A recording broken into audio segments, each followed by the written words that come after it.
우리 이제 새생명 평화교회는 이제 어떤 한 사람이 서서 하는 말씀도 중요한데 이제 함께 깨달아져서 함께 발표하고 함께 나누는 이제 공동체의 아름다운 에덴 동산과 같은 그런 누림의 삶을 이제 하고 있거든요.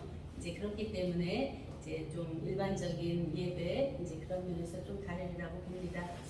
그 아버지의 온전한 사랑, 그럼 아버지 그러면 우리가 아버지 개념이 인간적인 아버지로 와집니까? 아니면 하나님 아버지로 와집니까? 이제 그 아버지라고 하는 단어를 보면 아부예요. 히브리어로 보면 알레프, 하나님 아니라는 뜻이거든요. 하나님 베트, 하나님 안에. 그러면 하나님 안이 하나님의 생명이죠. 하나님의 생명이 안에 아버지도 독생자도 자녀들도 몽땅 다 들어있는 분이 또 아버지시죠. 이제 그런 면에서 우리가 아버지의 온전함 그러면 아버지는 모든 그 창조도 구할도 증거도 자증도 일체를 다 하신 하나님 아버지시죠. 그러면 아버지가 본래 아버지였습니까? 아니면은 거기서 누가 낳기 때문에 아버지가 된 것입니까? 아들이 낳기 때문에 아버지가 되셨거든요. 그냥 하나님은 하나님인데 거기서 독생자가 낳음으로 그가 아버지가 되신 것이죠. 이제 그러면 그 아버지, 하늘에 계신 우리 아버지여, 아버지의 이름이 거룩히 여김을 받으시오며 했을 때 누가 말하는 거예요? 누가 기도하는 거예요? 아들이, 자녀들이 기도하는 거거든요. 그러니까 하늘에 계신 우리 아버지여, 아버지의 이름이 거룩히 여김을 받으시오며, 아버지 이미 거룩하게 계시는데 거룩히 여김을 받는다는 것은 나온 아들이 거룩하게 되어질 때 아버지가 거룩함을 받죠. 자식이 잘 돼서 영광스럽게 됐을 때 부모가 이 집 부부는 참 대단하시구나 이렇게 칭송을 받죠. 이제 그런 것처럼 아버지 이름이 거룩히 여김을 받으시며 나라에 임하옵시며, 그러면 그 나라가 도대체 어떤 나라냐? 하늘에 이루어져 있던 그 나라거든요. 우리가 이제 사람으로 상상해 보면 그 아름답고 멋스럽고 거룩하고 존귀하고 그냥 그 안에는 없는 것이 없는 꽉 차 있는 빛의 세계인데 그 빛의 세계가 바로 내 안에 하늘에서 이루어졌던 것이 땅이라고 하면은 이 세상에 이루어지는 개념으로 넓게 볼 수 있는데 우리는 땅에 자기 땅, 하나님의 자기 땅이 우리들 심령 땅이에요. 우리들 심령 땅 안에 하나님의 성령 땅이 되는 거예요. 우리들의 마음, 우리들의 정신, 우리들의 혼적인 것은 인간적인 면으로 본성을 갖고 있어요. 그래서 예수님은 십자가에 죽고 살아나라고 그러거든요.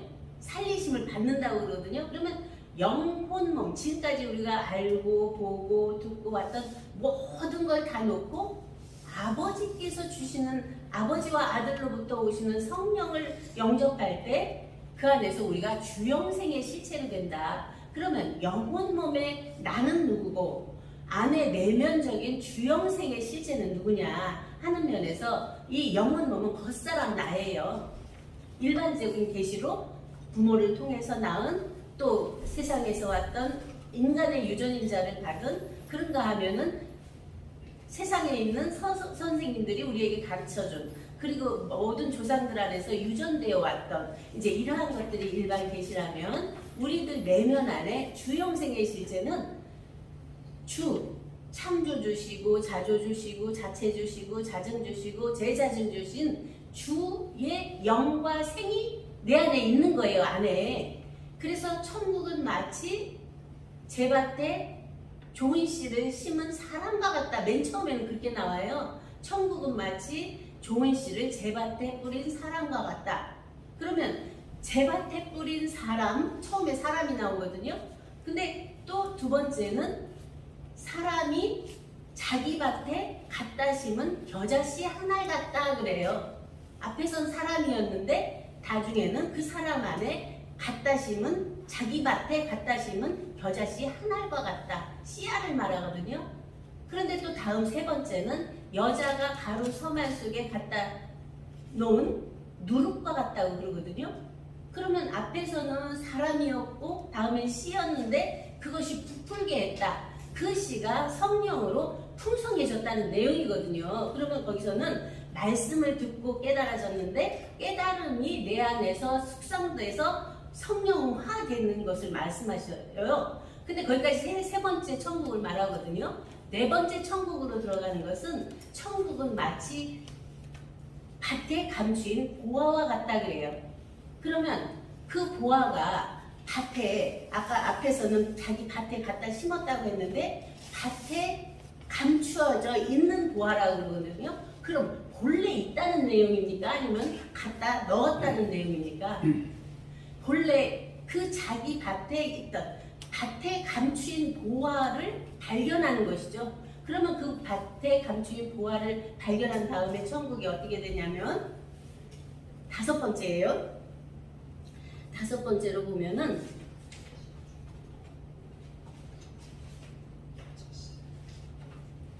마치 좋은 진주를 구하는 장사와 같다 그래요. 천국은. 그러면 그 앞에서 보았는데 그 진주, 좋은 진주를 구하는 장사와 같다. 보화 한 알이었는데 거기서 좋은 진주들을 모으고 있죠. 그런가 하면 마치 천국은 여섯 번째 마치 바다에 치고 각종 물고기를 모는 그물과 같다. 그래서 많은 그 사람 남는 어부가 되게 하겠다 예수님 말씀하시잖아요. 고기를 잡는 베드로에게. 이제 그런 면에서 그물 안에 그 사람, 자기 밭에서 발견한 그 보화를 가진 사람들, 또 그리고 진주를 가진 사람들, 그들을 모으는 그물과 같다 그래요. 그럼 하나님 나라는 이미 너희 안에 있다고 하는 속에서 그 너희 안에 있는 하나님 나라를, 천국을 발견한 그들을 모으는 장소, 그것이 바로 에덴 동산이고 천국이라고 봅니다. 그 천국 안에 먼저 내 안에 심령 땅 안에서 안 이루어졌는데 아무리 여기서 천국을 누리고 있다고 함께 누려집니까? 안 되거든요. 내 안에 이미 천국이 이루어져 있어야 천국들을 만나서 함께, 성전을 만나서 함께, 교회들을 만나서 함께, 그러한 온전한 사랑의 실체가 되는 것이죠. 그것을 바로 이제 아버지의 온전하심처럼 너희도 온전하라. 어떻게 그 아버지의 온전하심처럼 창조도 있고 부활도 있고 증거도 있고 자증 또한 일체를 창조, 이 우주 만물을 다 창조했고 만영, 만생, 만리를 다 내신 아버지처럼 우리가 온전하게 될 수 있는가, 사람이 될 수 있는가 하는 면에서 굉장히 깊게 자기를 자답해봐야 됩니다. 사람으로서는 하나님을 볼 수 없다고 했죠. 그러면 사람으로서는 볼 수도 없고 알 수도 없는데 왜 이것이 된다고 말씀하시나 하는 속에서 사람과 영을 분명히 나누어야 되죠.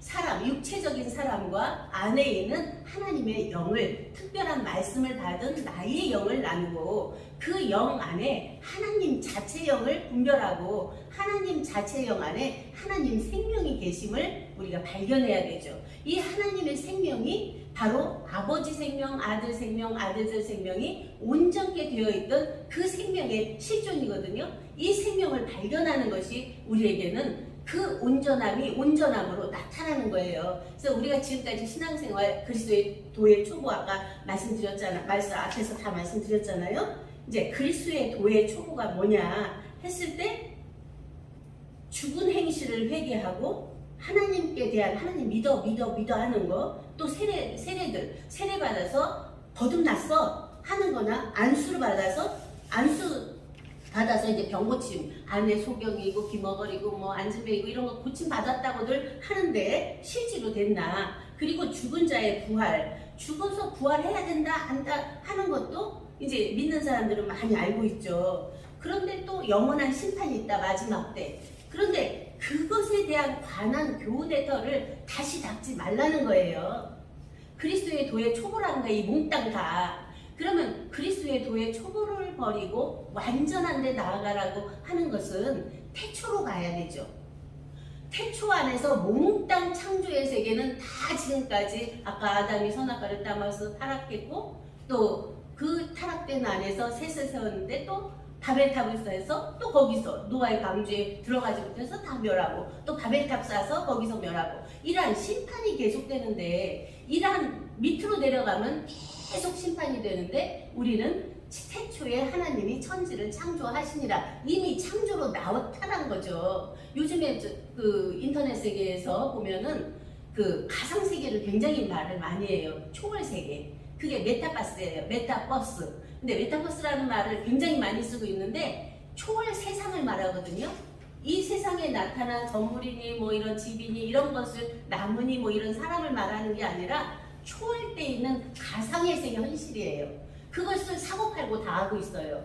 그런 세계가 온 거예요. 현실적으로도. 그런데 우리들 내면 안에서 보여지는 나 육체 말고 내 육체 안에서 작용하고 있는 내 정신, 내 마음, 내 속성, 내 심성 이제 이러한 것들이 있는데 그것은 만들어진 거라면 본래 있고 있는 참나의 주영생의 실체를 발견해야겠죠. 이제 그러한 면에서 우리가 이러한 완전이라는 단어를 한번 깊게 보겠습니다. 완전은 텔레우스라는 헬라어예요. 텔로스에서 유래했는데 완전한, 흠없는, 온전한, 충분한, 최고의 가르침, 성숙한, 신의 속성 그런가 하면 완전히 성장한 또 거기서 보면 헌신의 의미가 또 있어요. 성장한 헌신, 최고의 신비, 최상의 가르침 결국 계시거든요. 아버지의 하나님의 계시가 안에서 열리지 않으면 본래 태초가 열리지 않으면 이 세상에 아무리 하나님을 믿고 예수 그리스도를 따른다고 해도 결국 그는 천국을 안에 이루지 못한 자죠. 안에서 거듭나서 물과 성령으로 나아져서 아버지와 나는 하나가 돼서 하나된 그 생명 안에서 모든 생명의 무궁한 능력 안에 생각하고 말하고 행하는 안에서의 온전함이 되어질 때 그 안에서는 생수도 생명의 빛도 자기를 밝히는 그런가 하면 생명수가 나와서 자기를 먹이는 그러한 성숙한 이제의 나의 나가 된다고 하는 것을 우리가 분명히 알아야 할 것입니다. 그래서 히브리어로 보면 살렘이에요. 샬렘, 그 완전하다 그러면 예루살렘도 들어있고 우리가 많은 인사를 많이 하잖아요. 살롬, 이제 하는 면에서 평안도 말하지만 그것이 완전하다, 온전하다는 의미예요. 그러면 그러한 온전함이 그 고린도전서 13장의 말씀과 같이 너희가 지금은 부분적으로 보고 부분적으로 말하고 어린아이처럼 말하는데 장성한 사람이 되어서는 완전한 것, 부분적으로 하던 것이 아니고 온전케 된다고 그러거든요. 그러면 부분적으로 내가 생각하고 말하고 행하는 것이 내 안에서 지혜, 총명, 슬기가 나오겠습니까? 아니면 하나님의 온전한 그 안에 머릿속에 구상되어 있던 베레시트, 태초가 안에서 열려서 나타나지는 그 말씀이 온전한 창조도 하고 부활도 하고 증거케도 하는 새 말씀이 되겠습니까? 이제 그런 면에서 우리가 요한복음 1장 1절로 가야 되죠. 창세기는 이미 창조로 나타난 거고 그 이전으로 가려면 요한복음 1장 1절이죠. 베레시트 하야 하다바라 이제 언어기 때문에 이제 여기서는 우리가 멍한데 태초에 말씀이 계시니라. 이 말씀이 하나님과 함께 계셨으니 이 말씀은 곧 하나님이시니라. 한글로 보면 알 것도 같고 모를 것도 같아요. 근데 원문으로 보면 베레시트 하야 존재를 말하거든요.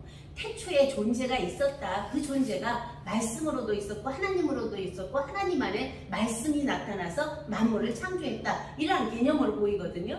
그러면 하나님 안에 우리가 있었을 때는 어떻게 되죠? 하나님이 창조하실 때 우리도 함께, 그 안에서 부활하실 때 우리도 함께, 증거케 하실 때 우리도 함께 이렇게 자기 존재를 빼놓고 계속 하나님의 영상으로 뜨든가 예수 그리스도의 영상으로 뜨면은 자기라는 실존은 계속 잊어버려서 결국은 허망한 신앙생활이 되고 말고 죽음 앞에서 헛되고 헛되다 하는 자기 한탄이 나올 수밖에 없겠죠. 이러한 면에서 우리가 아버지의 온전하심과 같이 너희도 온전하라 하는 그 온전의 말씀은 태초부터 있는 생명의 말씀을 우리가 듣고 보고 주목하고 만진받아서 우리 안에서 아버지도 증거되고 아들도 증거되고 성령도 증거되고 말씀도 증거되는 진리가 우리 안에서 충만해져야 되겠죠. 그런데 진리를 깨달았다고 하는 사람들이 왜 싸웁니까? 부분적으로 알았기 때문에. 이 코끼리를 보면서 머리 잡고 코 잡고 발 잡고 이제 많은 비유를 하잖아요. 그런 면에서 부분적으로 잡았기 때문에 싸우거든요. 온전하게 알고 온전하게 보고 온전하게 되었으면 싸울 일이 없어요. 아버지처럼 아버지의 온전한 DNA가 생명의 DNA가 진리의 DNA, 말씀의 DNA가 안에서 살아서 나오고 있는데 그것들로 싸움이 대립이 될 수 없거든요. 이제 우리가 평화세계를 어느 종교도 다 말해요. 불교든 또 어떤 한 민족의 이제 종단이든 그런가 하면은 우리 기독교 안에서도 그렇고 기독교에서 이제 이단이라고 말하고 있는 통일교도 그렇고 신천지도 그렇고 다 평화를 말하거든요. 내면 안에서 자기가 평화가 안 됐는데 원수를 사랑해야 되는데 원수를 사랑하지 않고 계속 비판 분석만 하고 있는데 그것이 평화가 되겠습니까? 우리 안에 그러한 어떤 원수를 사랑하고 원수를 위하여 기도하라. 나와 척이 되어 있고 내게 걸림이 되고 있는 사람을 위해서 기도하고 그를 사랑할 수 있는 마음이 사람 안에서는 안 되거든요. 하나님께로 난 자, 하나님의 생명 안에서만 되는데 그때도 성령이 임했을 때만 돼요. 근데 성령이 임해서 성령이 떠나가면 또 그것이 안 되거든요. 이제 그런 면에서 우리가 성령이 고해사 진리의 성령이 왔다 갔다 하는 성령을 앞에까지는 믿었다면 영원토록 너희와 함께 있겠다 하는 것이 하나님 자체, 아버지 자체 성령이거든요. 그 아버지 자체 생명은 그날에는 내가 아버지 안에 너희가 내 안에 내가 너희 안에 있는 것을 너희가 알리라 한 그날이 오늘날이 된 거예요. 그것을 믿지 않는 거예요. 믿음이라고 허상을 믿는 게 아니라 그날이 오늘날이 된 그날에는 내가 아버지 안에 너희가 내 안에 내가 너희 안에 있는 것을 너희가 안다고 하는 온전한 하나됨을 말하거든요. 이제 그러한 면에서 우리가 온전, 완전 이제 말씀을 많이 하고 있는데 실제로 우리 안에서 그러한 완전케 된 온전한 생명의 부활이 돼서 우리들이 어디서나 서로 거리낌이 없고 걸림이 없고 막힘이 없고 서로 안에서 통함이 된다. 그것은 인간으로 안 되는 것을 우리가 알았잖아요. 하나님의 생명의 아들들로. 그런 거면 아들들도 자라감이 있어요. 아버지의 온전하심처럼 그리스도의 장성한 분량에까지 이르라 한 것처럼 아버지의 온전한 그 태초까지 이르러서 태초부터 있는 생명의 말씀이 안에서 흘러나오는 이제 우리들 안에서 온전한 사랑의 실체가 되는 이제라고 봅니다. 이러한 오늘 순간 찰나에 영접하면 되게 돼 있거든요. 왜냐하면 안에 있기 때문에 그러한 은혜가 여기 계신 한 분 한 분 안에 온전한 성취로 되어져서 매 순간 하나님 나라를 누리고 나누는 아름다움이 늘 충만하기를 바라면서 말씀을 마치겠습니다. 기도하겠습니다. 사랑의 아버지 하나님, 감사와 영광과 찬송을 돌립니다. 아버지의 온전하심처럼 너희도 온전하라 말씀하신 것은 이미 우리들 사람 안에 있는 하나님의 생명에게 말씀하셨고 하나님의 자녀에게 말씀하셨고 하나님 아버지와 DNA가 하나인 생명에게 말씀하신 그 생명을 듣고 우뚝 세워짐을 받고 살아나 그 안에서 우리 안에 말씀을 새기고 말씀을 조각했는데 그것이 하나의 어떤 영상, 공상, 망상이 아니라 살아계신 하나님이 살아나오시는 온전함이 되어져서 우리 안에 기뻐 뛰는 심령으로 함께 사랑을 나누는 아버지의 온전한 사랑으로 한 사랑을 나누는 이제를 허락하여 주시는 감사드립니다. 이 말씀 안에서 더욱더 힘을 받고 아버지의 온전한 사랑으로 주위에 있는 가족과 이웃과 모든 이에게 그 사랑을 전해서 함께 사랑의 공동체를 이루어가는 우리가 되기를 간구하며 우리 구주 예수 그리스도 이름으로 기도드립니다. 아멘.